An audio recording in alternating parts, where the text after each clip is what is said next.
மண்வாசத்தை வாசிப்பது என்பது சுகமான அனுபவம். அது மட்டுமல்லாமல் மாற்றத்தை தரும் மாத இதழாகவும் நமது மண்வாசம் திகழ்கிறது.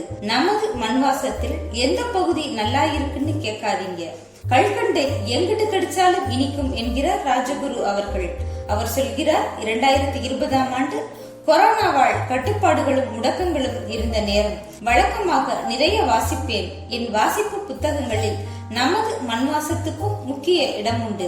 அப்படித்தான் ஏப்ரல் 2020 இதழை வாசிக்கும் பொழுது அதில் நஞ்சற்ற வேளாண்மையும் ஆரோக்கியமான உணவும் என்ற கட்டுரை வெளியாயிருந்தது. கட்டுரையை படித்ததும் எனக்குள் ஒரு உந்துதல் ஏற்பட்டது.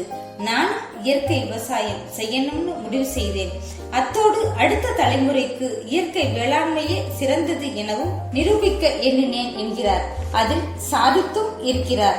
நமது மண் வாசனை இதழ் வாசிப்பு குறித்து சிலாகிக்கிறார். இதன் மூலம் தான் பெற்ற அனுபவத்தை, தான் அனுபவித்ததை தனது வயதை ஒத்த நண்பர்களிடம் பகிர்ந்து கொள்கிறார். நமது மண்வாசம் மாற்றத்துக்கான மாத இதழ் சும்மாவா சொல்கிறோம்? நல்ல மாற்றத்தை, முன்னேற்றத்தை விரும்புகிறவர்கள் நமது மண்வாசம் வேண்டாம் என்று சொல்ல மாட்டார்கள். நீங்களும் வாங்குவீங்க, வாசிப்பீங்க நமது மண்வாசத்தை.